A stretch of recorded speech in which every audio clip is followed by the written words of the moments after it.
Hi, I'm Willard. I'm one of the co-founders of Alves.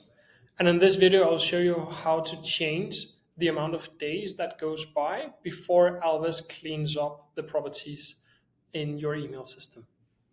So the first thing to do is go into settings, then click on integrations and click on the integration that you want to modify.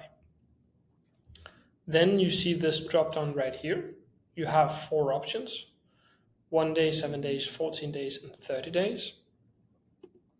I'll select 14 days for this video, and then I'll click Save. Now I've changed the property cleanup interval. It's important to note that the way this works is that 14 days after I've created an email and the email was uploaded into the email system, the properties that is stored on a profile will be deleted. So that's how it cleans up.